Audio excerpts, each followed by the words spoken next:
Hi darlings, you're on a walk with me. I know this has become quite a familiar situation at this point if you've been watching the channel for any length of time. But I do tend to feel like killing two birds with one stone sometimes, because I need to walk every day and I don't always have time to walk and do the work that I have to do and make a video. So sometimes it's good to kind of hit two things at once, and I do tend to feel quite sort of mentally fertile when I'm walking around and looking at things. And spring has well and truly arrived in the UK. I mean, check this out, this is just ridiculous. Oh, it's right nice, isn't it? Isn't it gorgeous? Right by the canal. Very, very, very lucky me. I feel like it might be a pretty pertinent time to talk about what happens when you begin on your spiritual journey, or when you kind of realise that you want to start living in alignment with spiritual principles, or when you start realising that you want to put a practice together which kind of reflects how you feel about divinity and how you feel about yourself and how you want to live your life, etc. When you start waking up to concepts that have probably been dormant in you for a while, that you've probably been thinking about a lot but haven't kind of touched on more than that, when you actually kind of take the leap from thinking about it and kind of being intrigued by it to actually stepping into it and owning it and becoming it and kind of being one with it. I've met so many people in my journey as a spiritual counsellor and just as a fellow traveller and a fellow spiritual seeker myself. I've met absolutely tons of people who are at that beginning phase on the journey where they're just starting to realise that you know, they want to step into their spiritual power. They're starting to realise that there's certain things that they really believe, and they want to kind of live by those tenements, or they want to start exploring certain things, or they want to start kind of worshipping divinity in a way that feels right for them. And whatever it is, whatever the situation, I tend to feel like that is a time of great chaos and disruption, as well as being a time of great change and joy and evolution and light and positivity. Because birth is messy, let's be absolutely honest about it. Okay, we talk about birth in very poetic, very metaphorical terms, and we talk about it figuratively, and we talk about it with regard to, you know, the internal myth and that kind of thing. But actually, if you watch birth taking place, it's scary and it's messy and it's loud and it's smelly and it's, you know, it's painful.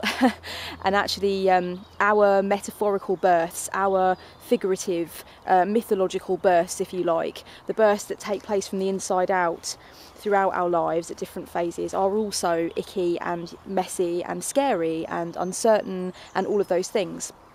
And we can't really dodge that, we can't really get past that, as much as we might like to. And I think at some point or another we've all kind of romanticised that rebirthing process, only to then find ourselves in it and realise that it can be chaotic and it can be painful, and there is a lot of inner conflict, and there will sometimes be parts of you that want to go back to the familiarity and the safety of what you knew before, and there'll be parts of you that will be scared of giving up some of the relationships in your life, because, you know, for those of us who have been through a profound change, a profound metamorphosis, a shedding of a skin, if you like, to move on into a more spiritual phase and into a more conscious phase, many of us have found that we've had to leave certain relationships by the wayside, and that's part of what I want to talk about today.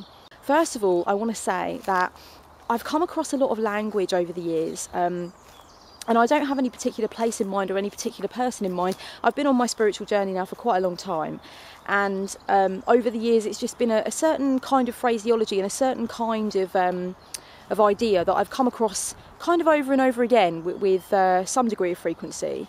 And it's an idea that, although I feel kind of I understand where it comes from, I feel that it can be quite destructive, and I want to go into that now. There are a lot of kind of blog posts and articles and videos out there, and people talking about moving into spiritual consciousness, becoming more a spiritually aware kind of person, and wanting to live in alignment with your spiritual principles, and actually having to cut off from people who are not prepared to do the same, or who are not awake yet, or who are not kind of following a journey towards awakening.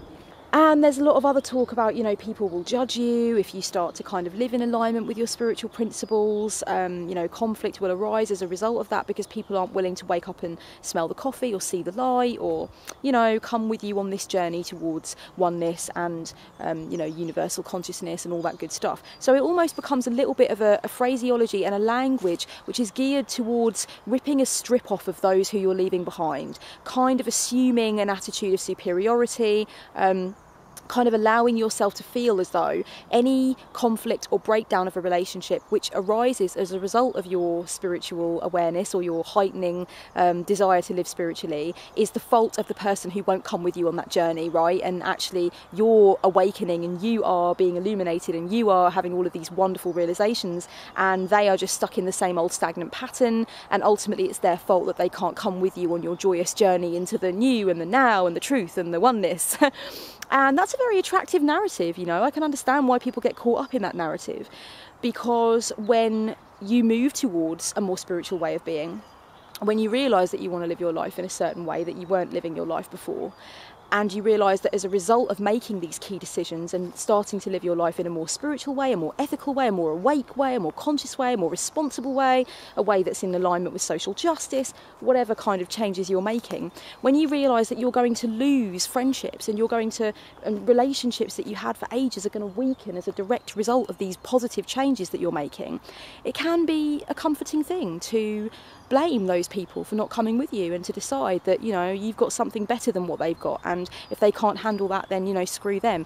You know, it is an attractive narrative, I think, in a lot of ways, and it can be a narrative that we get stuck into and we allow ourselves to kind of buy into. And I suppose what I'm doing with this video is I'm urging you not to do that, and I'm urging you to kind of understand why people get caught up in that narrative and not to edge towards it yourself, because ultimately it's futile, and ultimately all that it does when you adopt an attitude of superiority is it detaches you from what you're actually trying to get to, which is more of an understanding of unity and more of an understanding of the light within us all, ultimately, you know, oneness and all of that good shizzle that you've discovered that you're now bringing into your life in positive ways. When you judge those who are not coming with you on that spiritual journey, then actually you're separating yourself from what it is that you profess to have learned.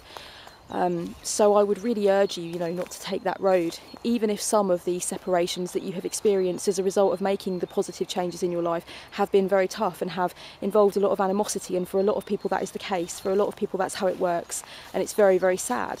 When you've been involved in a certain kind of narrative or a certain kind of way of being with somebody for a very long time, and the way of being has kind of propped up the status quo, and you've both been reasonably happy with it, and, you know, you both behave in a certain way with each other, and then all of a sudden you have this awakening. I like calling it an awakening, and I don't think it means that the rest of us are asleep, or, you know, I don't think it's a malicious thing. It just really feels like the opening of the third eye, you know. It feels like doors opening. It feels like you've been shaken into a new kind of layer of consciousness, up into a new phase of consciousness, and it's fantastic. It feels so good. So, you know, I stick with awakening, spiritual awakening. And when you experience an awakening, you will realise that some of the dynamics that you fostered and nurtured for a really long time with a friend of yours or a family member of yours can no longer go under the radar for you. You see what's going on with that dynamic. You understand it much better. You see the ego-based fears that it's built on. For example, let's just say that you have a friend that you always enjoy a good gossip with, and you really, really get on to kind of a judgment hype when you're with each other. You get together principally to indulge in gossip about other people and to judge other people. And, you know, you used to really enjoy getting together with this friend and doing just that, you know, talking about everybody else in the friendship group and really kind of slighting their choices and enjoying kind of the process of character assassinating people and just basically kind of enjoying getting on that hype. And then you start to, you know, meditate a little and read a little Eckhart Tolle and realise that, you know, we're all essentially the same being, and when you attack someone you're really just attacking yourself, and, you know, all of that shizzle that I would say is part of spiritual awakening. When you start to absorb that stuff and it starts to become clear to you, and it starts to make you feel good, and it starts to make you feel whole and nurtured in a way that backstabbing and gossiping never could, then you realise that you can't have that same dynamic with that friend, you know, and you might try to for a little while, you know, you might try to still have that friend over and still like do these things that you used to do, talk about these subjects you used to talk about, and try and act as though everything's okay. But ultimately it's not okay, right? It's just not. You don't want to keep having those conversations. You realise that they are hollow and that they make you feel bad and that they kind of separate you from the spiritual work that you've been doing. And so eventually you have to change the way that you are around that friend, and you have to bring up different topics of discussion with that friend, and you have to try and move the dynamic of the friendship on. And this might make your friend feel judged, or it might make your friend feel like you're being a superior asshole, or it might make your friend wonder, where the fuck is this friendship going? This isn't how we used to be with each other, you know, we used to have a laugh and talk about people, what's wrong with that kind of thing.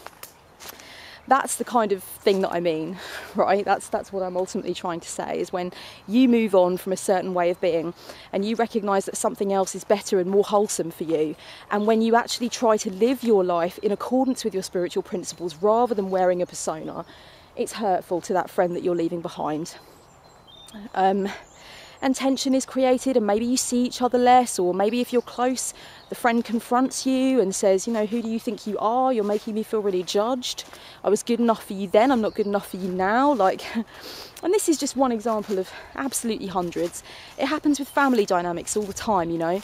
For many, many years, you use up a lot of your precious energy and a lot of your precious prana, propping up the status quo, you know, maintaining that little family theatre, you know, sticking to the script and all that kind of stuff, where you allow yourself to be engineered into the family dynamic, the family persona, the joint collective persona that everybody has to maintain and keep up with. And as a result of waking up, as a result of expanding, as a result of deepening, as a result of dropping into your heart, you realise, no more. This is bad for me. This is bad for me, it's a lie, it's not based on truth, it's sucking all of my energy to do this, I don't feel right when I do this, I want truth, I want honesty, I want authenticity, I don't want to wear this mask anymore, and I don't want to read the script. And when you decide that you're not going to read the script, if you deviate from your lines even slightly, then the delicate balance of the family persona is in upheaval. And you experience guilt as a result of that, and you experience self-doubt as a result of that, and you may even resent your spiritual growth because it's put you at odds with your family unit, and that makes you feel like a black sheep, like a lone wolf, like somebody who's out in solitude, like somebody who's been rejected. And that's hurtful, it's sad, and there's a grieving process attached to that. At that point you have a few choices depending on the situation and depending on who you are as a person. And depending on really lots of different variables, you know, some people decide to put their spiritual growth back in a box for the time being because they realise that pulling themselves away from certain dynamics which are ingrained feels very uncomfortable, and they are being questioned or judged by people that they love, and it's hard, and it feels too hard, and it feels too lonely. So a lot of people at that point kind of go back into the box and go back to the drawing board and rethink and kind of think to themselves, I can't do this, I can't be the most authentic version of me at this time or in this circumstance because I feel judged and I feel alone. And that might be the decision. Other people kind of forge ahead quite militantly and kind of become very angry. They become very angry that they're not accepted and that their new way of being is not accepted. And that's where a lot of the superiority talk comes in to the equation, where somebody who has made a massive shift in what they feel is the right direction and has begun to kind of live in alignment with their principles in many ways, and has decided not to do things that make them feel negative or that make them feel separated from the idea that we're all divine consciousness. Stuff like backstabbing or, you know, misogyny or any of those things that maybe you used to do with your mates that, you know, you were comfortable to do when you were asleep, per se, but now that you're awake, now that you realise that that isn't what it's all about, that's not Shangri-La for you anymore, then when you are judged as a result of making those positive changes, it might be very tempting for you to sit there and say, well, those people want me to stay asleep and small and ignorant like they are, and I refuse to do that. So, and it becomes about anger and it becomes about separation. And the advice that I would give you, if you have experienced a separation as a result of realising that you actually at your core are very different to what you've been taught in your family dynamics, you at your core are very different to what goes on in your friendship group, you at your core want to behave in a completely different way to the way a lot of people that you used to go to school with are still behaving now.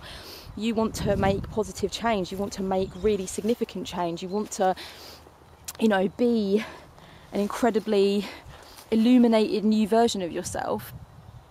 If you realise that other people can't go with you on that journey, then it really is about that process of grieving and healing.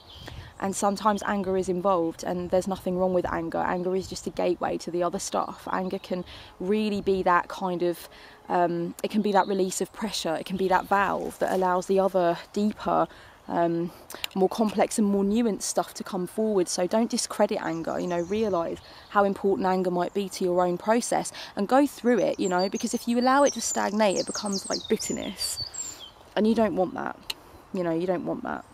Grieve the relationships that are no longer going to be a central part of your life, that are going to move on to the sidelines, or that are in fact going to dissipate entirely. Grieve for the ties that used to bind that you've now severed. And understand that it takes time. It takes time for these connections to offer you the lessons that they had for you, all along. You know, there is so much of a blessing in relationship breakdown. There's so much to learn. There's so much to absorb. But actually it takes a very long time to get to that stage. And when you feel like you've lost people along the way because you refuse to stick to a strict persona anymore, or you refuse to continue with behaviour that was negative for you, that can be very painful. And sometimes you realise that some of the relationships that you had during times when you were doing things that weren't honouring you were built on that behaviour that wasn't honouring you. You know, you realise that the friendship or the family relationship or whatever kind of relationship it is didn't go any deeper than the addiction to the drug that you both shared, or, you know, the salacious gossip, the light-hearted stuff, whatever it is you used to do together that you're now moving on from or expanding beyond for your own good. You realise that that was the foundation of the friendship, and without that there's nothing, and that can be very, very hurtful. That can be hurtful, but it's important to bring these explorations back to the self and never allow yourself to sit in judgment of somebody else. And don't convince yourself that just because you're on this spiritual journey and you've expanded kind of beyond what was there with that person before, don't convince yourself that it means that, you know, they're stumbling along blindly. They may still be, but that's not important. It's important to bring your energy and your focus back to self as much as possible. Believe me on that. Wasting too much time thinking about how blind somebody else is, or how ignorant somebody else is, or how they really need to get moving on their spiritual journey. You know, when you spend time thinking about that, it's time wasted most of the time. Take the lessons that you can take from it. Absorb what you can absorb from it, and then let it go. And it takes time. It's not going to happen overnight. And you really need to allow yourself to grieve it. And just don't push for results, you know. When you push too hard for results when it comes to grieving and letting things go, then quite often you end up being in resistance to results, you know. It's about moving towards solutions. It's about thinking, what can I do in the now to help myself, to understand this, to accept it, to go through it, to really be with it, you know, not to bypass it, but to be with it. Like me, you may be a person who has had to completely sever ties with a central family member.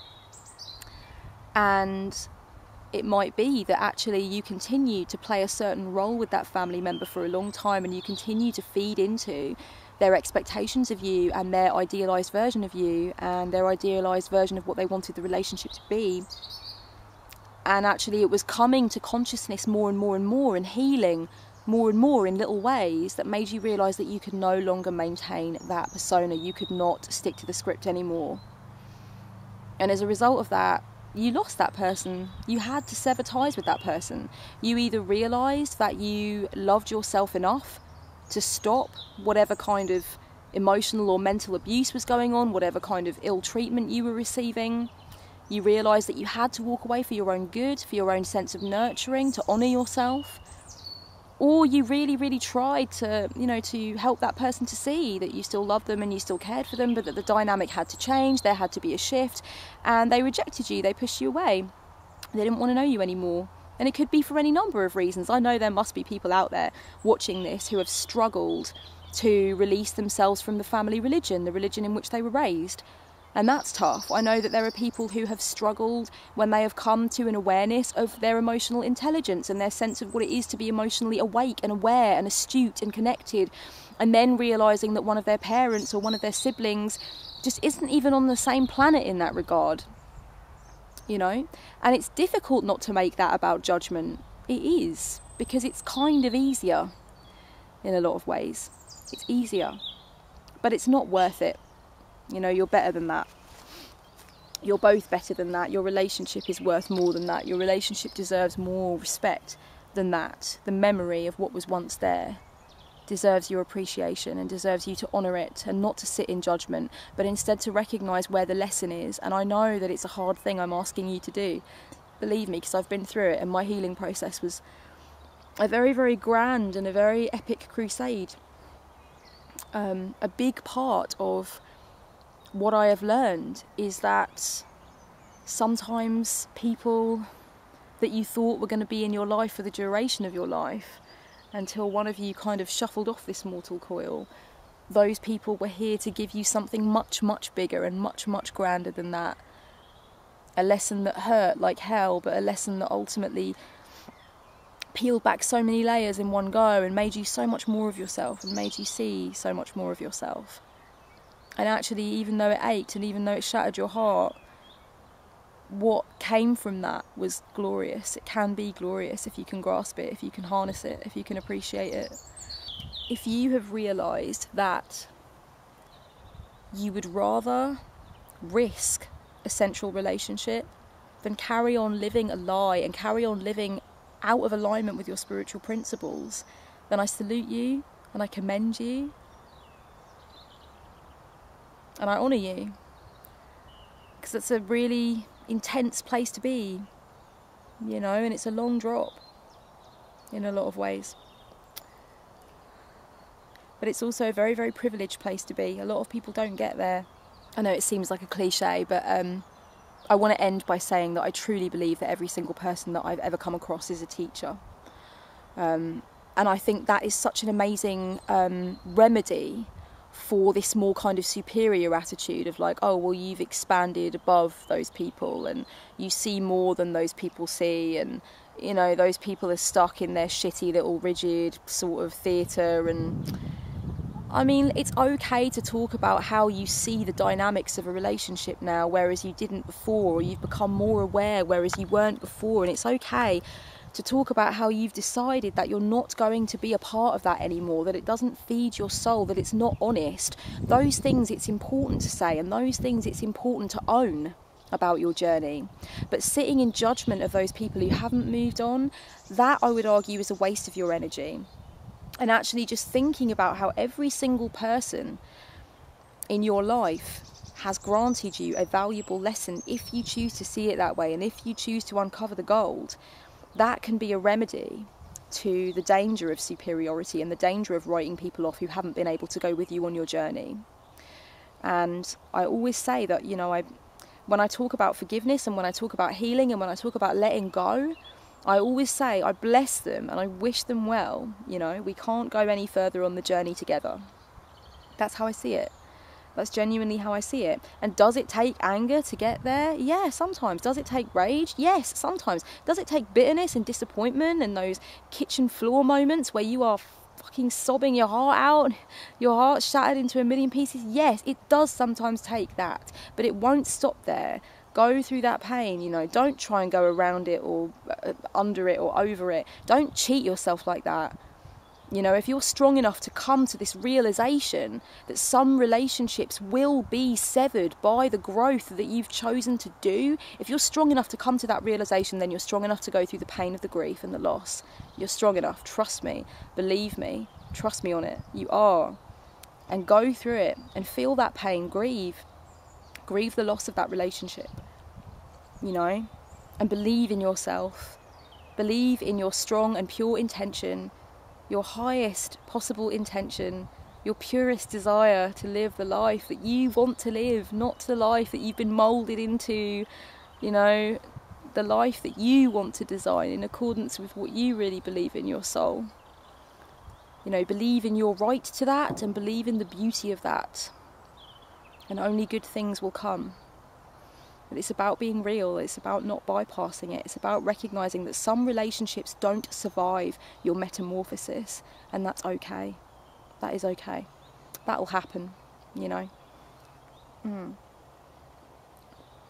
Fair trade coffee, lots of almond milk, and 1 spoon of beet sugar. Do yourself a favour. Okay, Much love, sweethearts. Blessed be.